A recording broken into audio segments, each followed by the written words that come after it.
Vamos a ver ejemplos donde utilizaremos los teoremas probados en el video anterior, que hacen referencia a ángulos opuestos a lados desiguales, y también a lo contrario, que es a lados opuestos a ángulos desiguales.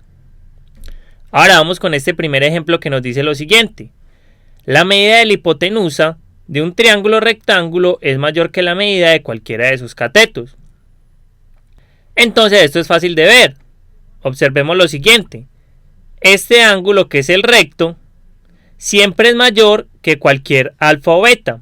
Es decir, aquí vamos a tener que el ángulo recto, en este caso es BAC, va a ser mayor que alfa. Y entonces, ¿qué nos decía el teorema que probamos anteriormente? Que el lado opuesto a este, que es la hipotenusa, que es BC, va a ser mayor que este lado que es opuesto a alfa, que es el lado AC. Ahora, por el otro lado también pasa lo mismo. Este ángulo BAC va a ser mayor que el ángulo beta. Y pasa lo mismo. Usando el mismo teorema, nos queda que este lado, que es BC, es mayor que el lado opuesto a beta, que es AB. Y recuerden, como este BC es el opuesto al ángulo recto, esta es la hipotenusa. Y aquí nos quedó probado que la hipotenusa es mayor que cualquiera de los dos catetos. Ahora damos otro ejemplo.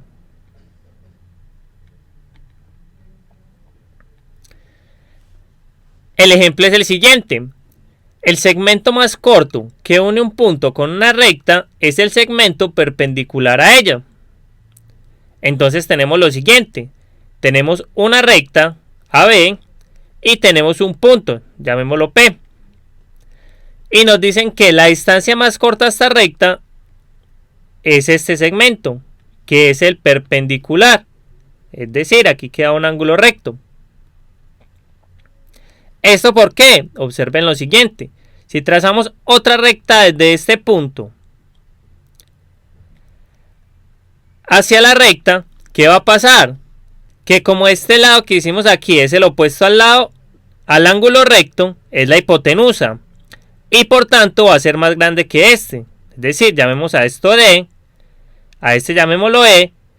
Y nosotros, por lo que acabamos de probar en el ejemplo anterior, tenemos que PE, que es la hipotenusa, siempre va a ser mayor que PD. Entonces observen, cualquier recta que tracemos, cualquier segmento de recta que tracemos de P hacia la recta AB, que no sea perpendicular, es mayor. De ahí podemos observar por qué se toma la medida de un punto a una recta como la medida de este segmento perpendicular, porque es la menor medida.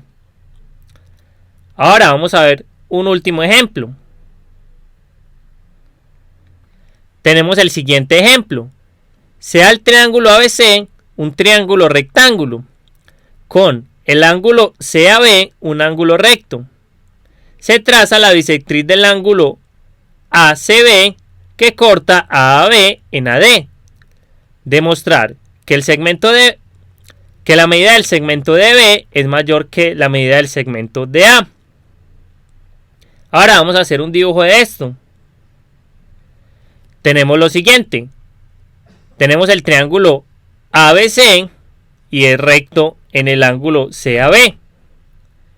Y esta recta que trazamos es la bisectriz. Es decir, este ángulo nos va a quedar congruente con este.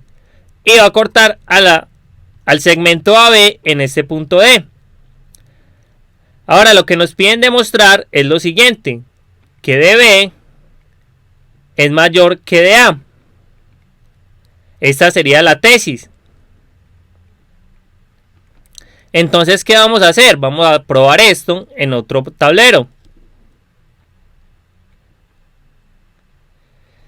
Entonces tenemos lo siguiente. Tenemos por la hipótesis que estos dos ángulos son congruentes. Ahora vamos a hacer lo siguiente. Vamos a trazar desde este punto D hasta esta semirrecta un segmento que sea perpendicular a CB. Es decir, aquí nos queda un ángulo recto. Ahora observemos lo siguiente. Este D pertenece a esta recta, a la CD, que es la bisectriz de este ángulo. Y recuerden, nosotros probamos en videos anteriores que la distancia de la bisectriz a cualquiera de los otros dos lados es igual. Es decir, la medida de este segmento AD es igual a la medida de este segmento D y llamemos este punto E. Es decir, el lado AD es congruente con el lado DE. Ahora observemos lo siguiente. Aquí también nos queda un triángulo rectángulo. Y por lo que probamos anteriormente, ¿qué nos dice? Que la hipotenusa, que es DB,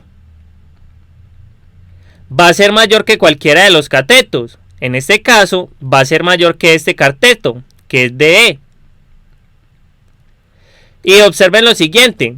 Como DE es congruente con AD, tenemos que, reemplazando acá, nos queda que DB es mayor que DE. Ahora observen lo siguiente, que DE es congruente con AD, entonces lo podemos reemplazar aquí. Es decir, nos va a quedar que DB va a ser mayor que AD. ¿Y qué nos va a quedar? Que como son uno mayor que el otro, sus medidas, es decir, esto sin las rayitas, va a ser mayor que la medida de AD.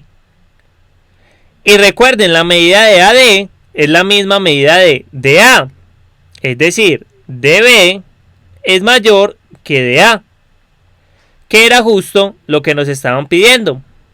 Ahí vimos algunos ejemplos en donde usamos estos teoremas que probamos anteriormente. En nuestro próximo video vamos a probar otro criterio para congruencias de triángulos, que va a depender de alguna desigualdad en sus partes.